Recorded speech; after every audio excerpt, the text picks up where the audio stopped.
California does not have an exit tax. No bill imposing one has ever been signed into law. Every proposal that included one died in committee. And yet, the state operates one of the most effective systems in the country for following income across state lines. A system that requires no new legislation, no ballot measure, and no public debate. It has been running for years. This video is not about billionaires. Their decisions carry consequences, but they are not the people who absorb them. The people who absorb them are the ones whose schools, roads, and public services are funded by a tax base that is now under measurable strain. Understanding how that system works and what happens when it starts to contract is relevant to anyone who lives, works, or pays taxes in California, or who left the state and assumed that settled the matter. California's general fund is funded approximately 61% by personal income tax.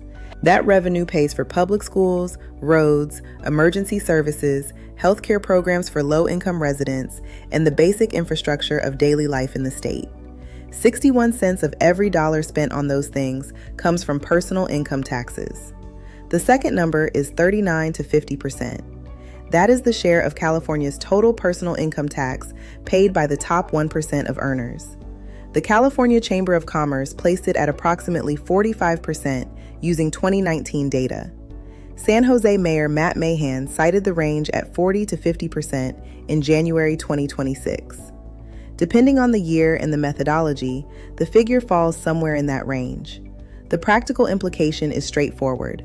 California's budget, the funding mechanism for classrooms, highways, hospitals, and pension obligations, depends structurally on a small number of high earners paying a disproportionate share of the total tax bill. And those earners face the highest state income tax rate in the United States. As of 2024, California's top marginal rate on wages above $1 million reached 14.4%. That figure combines the 12.3% base rate, the 1% mental health services tax on income above $1 million, and the state disability insurance payroll tax, which as of January 1st, 2024, now applies to all wage income with no ceiling. No other state imposes a comparable combined rate. When a single high-income filer stops filing California returns, relocating to Nevada or Texas, and severing their California tax obligations, the state loses that revenue stream entirely. That loss does not disappear from the budget, it shifts. Services face pressure, or alternative revenue sources fill the gap. The cost distributes across the tax base that remains. California's Franchise Tax Board, the FTB, operates under a foundational legal presumption. A person is a California resident until they demonstrate otherwise. The burden of proof rests with the taxpayer, not the state. This is not a recent development. It reflects existing law, applied through a framework drawn from decades of California tax court cases. When someone leaves the state, the FTB does not simply accept the departure. It evaluates the claim against 19 separate residency factors: where the person holds a driver's license, where vehicles are registered, where they are registered to vote, where their spouse and minor children live, where their doctors are, where they bank, whether they maintain a California home kept furnished and functional, whether they hold membership in a California club, serve on a California nonprofit board, or maintain an active California professional license, where their pets live. No single factor is determinative. The FTB applies a totality of circumstances standard, asking where the center of a person's life remains. An individual who physically spends most of the year in another state but maintains substantial California ties may still be considered a California resident for tax purposes. Los Angeles tax attorney Laura Zwicker described the FTB's residency audits as among the most invasive she has encountered in her practice. The FTB, she noted, wants to see all data on all devices, ATM withdrawal locations, Apple Pay transaction records, and credit card usage patterns. This is standard procedure in high-income residency cases. The volume of those audits has increased substantially. The FTB completed 520 residency audits on out-of-state residents in 2023, representing a 126% increase from 2019. And the technology infrastructure supporting those audits has been significantly upgraded. In 2021, the FTB began the second phase of a long-running technology modernization program designated EDR2, Enterprise Data to Revenue, Phase 2.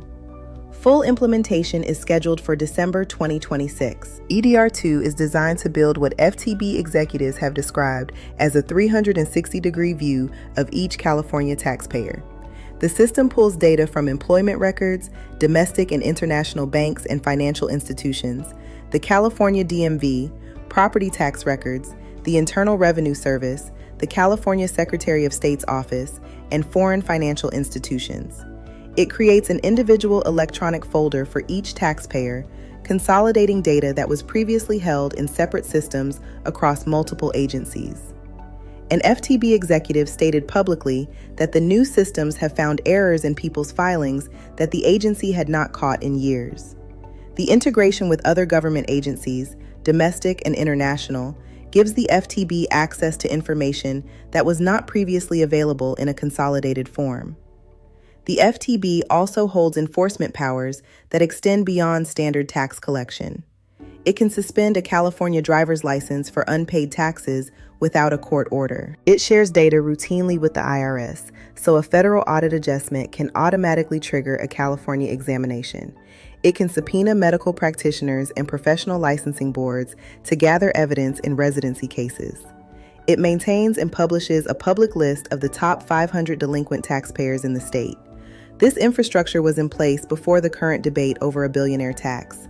It will remain in place after the debate concludes. Even for taxpayers who successfully establish legal non-residency, who satisfy the FTB's 19-factor test and win the residency question outright, California retains the authority to tax California source income. This distinction matters, and it is frequently misunderstood. California source income includes rent or other income from California real estate, wages for work physically performed in California, and income from a business or partnership operating in the state. It also includes a less obvious category, stock options and restricted stock units, or RSUs, that vested during a period when the recipient worked in California.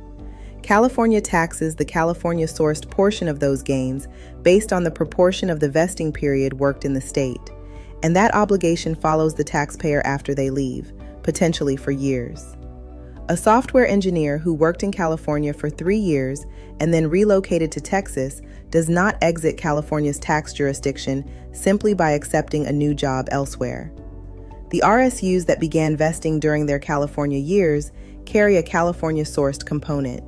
The calculation is complex, the liability is real, and the FTB's EDR2 system is specifically designed to identify exactly these situations. There is also no fixed time limit on how long the FTB can assert that someone remains a California resident. The standard statute of limitations is 4 years from the date of filing. If a taxpayer claims non-residency and files no California return at all, that 4-year clock never starts.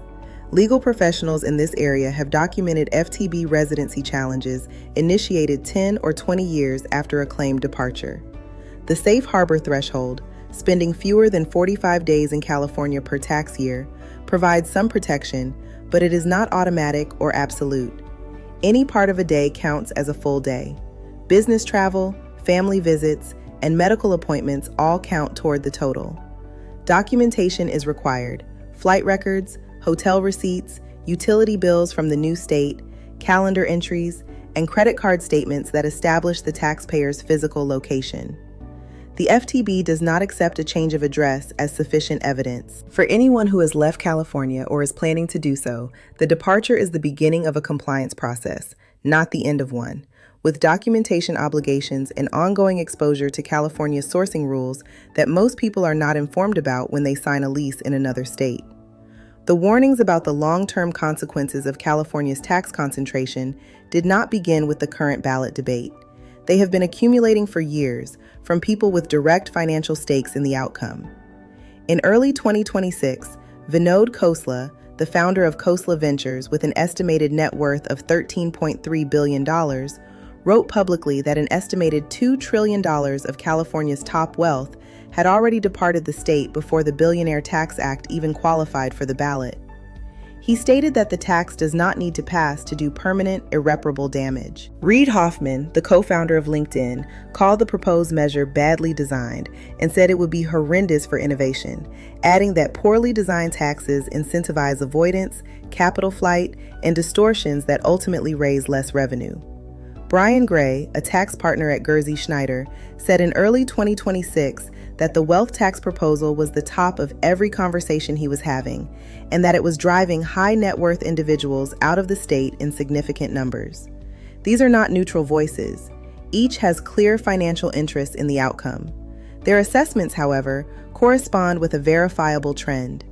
IRS migration data showed California lost $36 billion in adjusted gross income to other states in 2021 and 2022 combined, the largest such net loss of any state in American history. That data predates the Billionaire Tax Act announcement and reflects an existing pattern that accelerated as the proposal gained attention. The counterargument also rests on evidence. Cornell University sociologist Cristobal Young has spent nearly 2 decades studying millionaire migration patterns. His research found that tax-driven relocations by high earners are far less common than the rhetoric around them suggests. A 2012 study he conducted with the Stanford Center on Poverty and Inequality examined migration patterns after California voters passed a 1% millionaire surcharge in 2004.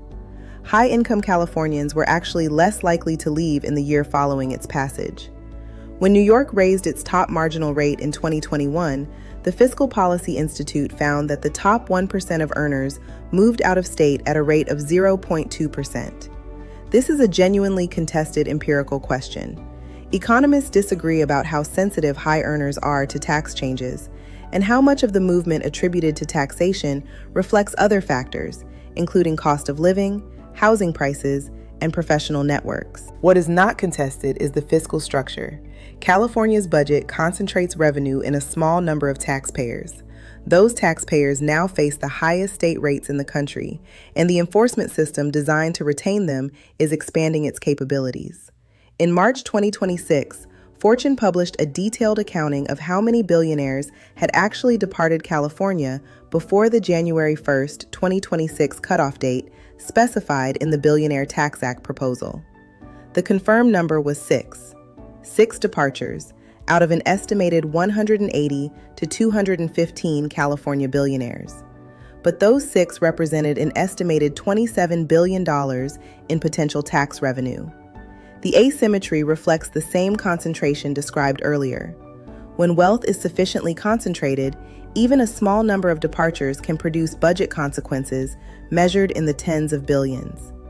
The confirmed departures included Larry Page and Sergey Brin, the co-founders of Google, who relocated to Miami. In the 10 days before Christmas 2025, an entity linked to Brin terminated or relocated 15 California LLCs overseeing his investments, a large-scale restructuring conducted under time pressure. Peter Thiel, the PayPal co-founder, announced a Miami office for his investment firm. Don Hankey, a Los Angeles area car loan magnate, moved to Las Vegas. Travis Kalanick, the former Uber CEO, announced a Texas relocation in December 2025. David Sachs, the venture capitalist, relocated with his firm Kraft Ventures to Austin. Steven Spielberg became a New York City resident on January 1, 2026, though his representative stated the move had been planned independently of the tax debate. Mark Zuckerberg was reported to have purchased a Florida home, though the timing of his formal departure relative to the January 1st cutoff remained disputed.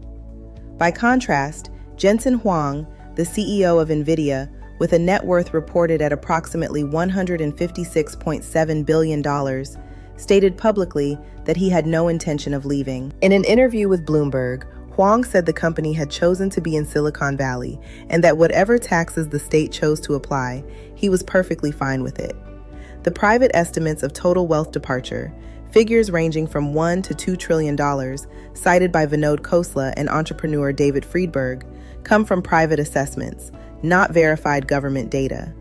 They should be understood as estimates from parties with financial stakes in the policy outcome, not as audited figures. The fiscal consequence of departure, even at the individual level, is not contained to state revenue abstractions. California's general fund supports the public services that the middle-income majority of the state depends on most directly. When that revenue base contracts, through departures, through income restructuring, or through successful legal challenges to residency determinations, the budget pressure does not distribute evenly. It concentrates on the programs and services that cannot be easily adjusted and on the taxpayers who cannot easily relocate, the middle class, working families, employees whose jobs, healthcare networks, and children's schools are tied to communities they cannot simply leave. There is also a secondary effect through employment. When a company whose founders have relocated to Austin or Miami begins making operational decisions from there, the employment, economic activity, and associated tax base gradually follow. Gary Tan, the CEO of Y Combinator, warned in early 2026 that poorly structured taxes would produce an exodus of entrepreneurs who would choose to build their companies in states with lower regulatory and tax burdens. That is a concern about jobs held by people who had no role in the relocation decision and no capacity to follow. The pattern, viewed over time, is consistent. In 2019, the FTB conducted a baseline number of residency audits on out-of-state filers. By 2023, that number had grown 126% to 520 audits. The EDR2 system, begun in 2021 and scheduled for full implementation by December 2026, is designed to expand that capacity further, identifying more discrepancies, cross-referencing more data sources, and recovering more revenue from former residents who maintain California connections. At the same time, between 2021 and 2022, the state lost $36 billion in net adjusted gross income to interstate migration. The states gaining that income, Nevada, Texas, Florida, and Arizona, all of which have no state income tax or rates well below California's, are the same states appearing repeatedly in the accounts of high-profile departures. The Billionaire Tax Act, if it collects the required 874,641 signatures by June 24, 2026, would appear on the November 2026 ballot. If approved by voters, it would impose a one-time 5% tax on the net worth of California residents who were in the state as of January 1, 2026. Real estate, pensions, and retirement accounts would be excluded from the calculation. The Legislative Analyst's Office estimated the measure would generate tens of billions of dollars spread across several years beginning in 2027, with 90% directed to healthcare services. Governor Gavin Newsom has publicly opposed the measure. The organized opposition includes a group called Building a Better California, funded in part by Sergey Brin, who donated $20 million. Two additional political action committees, Stop the Squeeze and Golden State Promise, have formed to campaign against it. As of this video, the initiative has not yet qualified for the ballot. The debate over whether to add a new tax layer continues. Beneath it, the existing enforcement infrastructure operates without interruption. The FTB is conducting audits. The EDR2 system is building consolidated taxpayer profiles from data sources that span government agencies, financial institutions, and international records. The income sourcing rules continue to attach California tax liability to California-connected earnings, regardless of where the earner now lives. None of that is contingent on a vote. None of it requires new legislation. California has not collected a dollar from an exit tax because it has never enacted one. What it has built instead is a residency enforcement system that places the legal burden of departure on the taxpayer, a technology platform designed to identify discrepancies between claimed and actual residency, and a fiscal structure so dependent on its highest earners that each confirmed departure creates measurable downstream pressure on the budget that serves everyone else. That is the condition that exists now, independent of what any ballot measure does or does not become.